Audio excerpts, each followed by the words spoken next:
Assalamualaikum warahmatullahi wabarakatuh. Di sini saya akan mempresentasikan mengenai satu esai yang berjudul Pengaruh Global Warming atau Pemanasan Global terhadap Lingkungan. Pada abad ke-18, kehidupan manusia secara besar-besaran mengalami yang namanya perubahan, yaitu dikenal dengan masa dimulainya revolusi industri.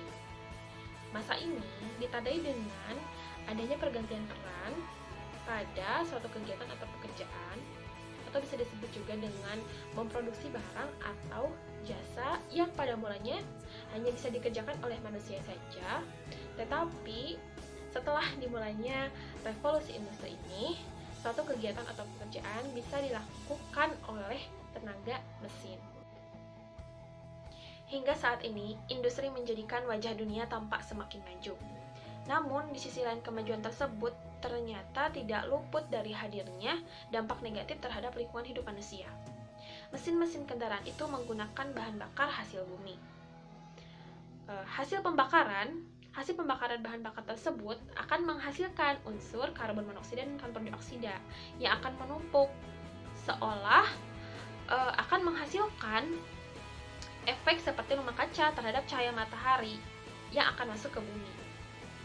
Bumi seakan dilapisi oleh gas kedua tadi yang mengakibatkan suhu bumi meningkat atau terasa lebih panas dari suhu biasanya. Nah, hal inilah yang disebut dengan global warming.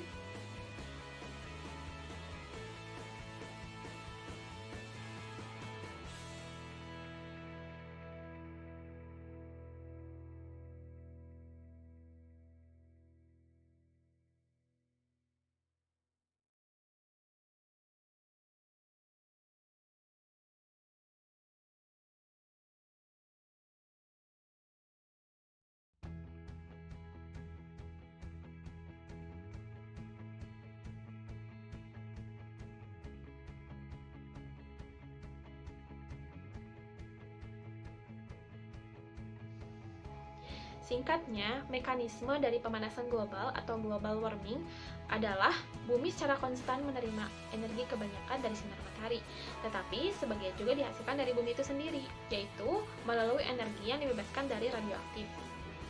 Sinar tampak dan sinar ultraviolet yang dipancarkan dari matahari, radiasi sinar tersebut sebagian dipantulkan oleh atmosfer dan sebagian sampai di permukaan bumi. Di permukaan bumi, sebagian radiasi sinar tersebut ada yang dipantulkan dan ada yang diserap oleh permukaan bumi yang menjadikan permukaan bumi menjadi hangat.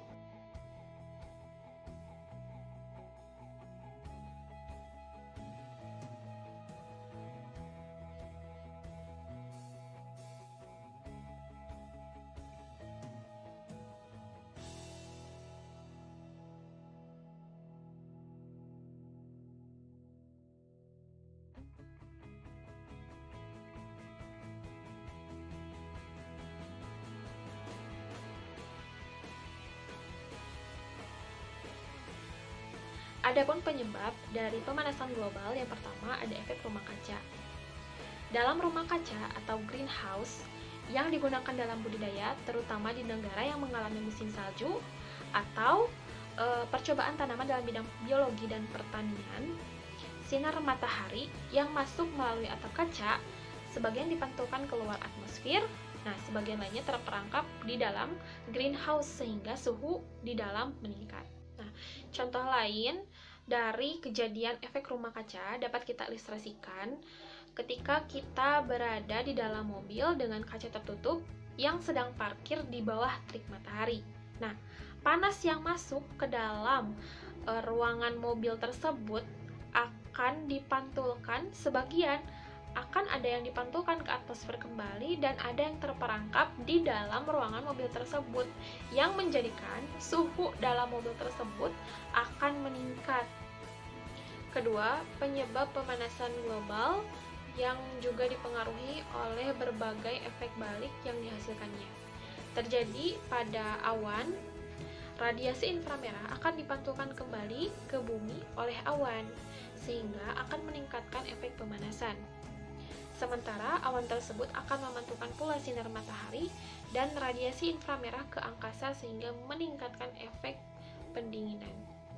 Nah, bisa kita simpulkan dari penyebab pemanasan global ini tidak lain adalah dari aktivitas manusia itu sendiri di dalamnya.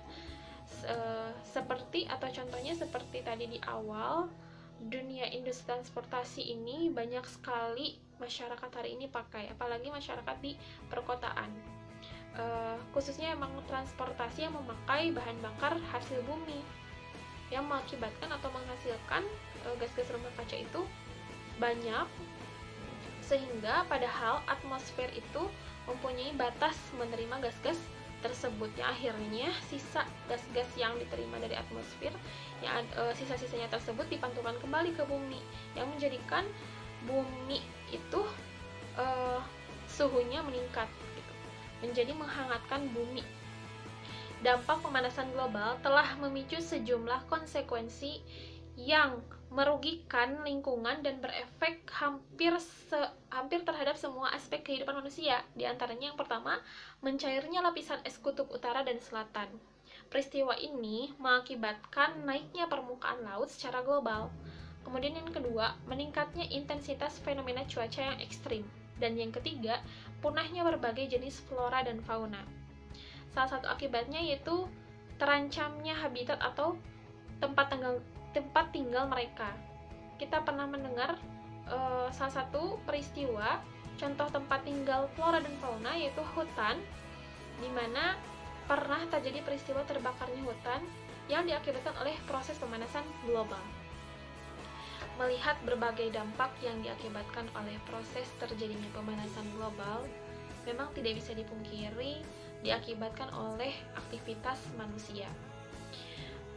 Namun, tidak ada salahnya juga kita sebagai manusia memanfaatkan sumber daya tenaganya dengan alam untuk dimanfaatkan demi kelangsungan kehidupan. Akan tetapi, sayangnya tidak sedikit hari ini aktivitas manusia yang berlebihan akan memicu juga dampak negatif bagi kelangsungan kehidupan saat ini.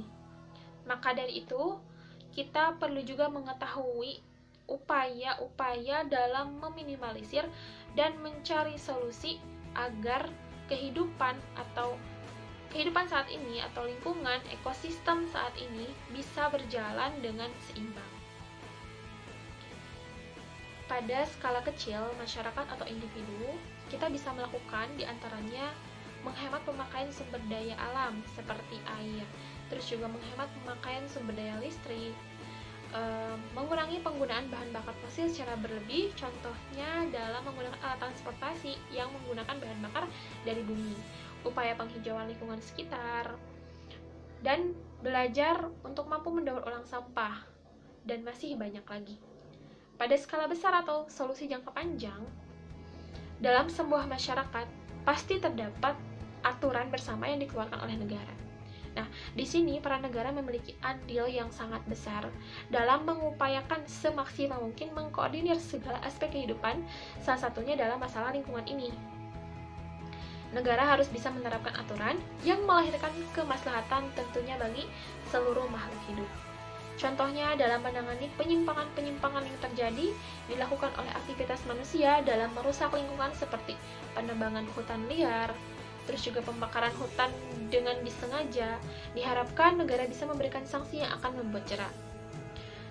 Selain itu, upaya dalam mengkonservasi lingkungan pastinya dalam skala negara itu akan lebih mudah dan dampak yang diberikan pun akan besar pula. Intinya, kehidupan lingkungan ini akan lebih baik dengan adanya kerjasama antara semua aspek gitu. Dari mulai individu, masyarakat, juga negara saling melengkapi untuk mewujudkan kehidupan yang lebih baik.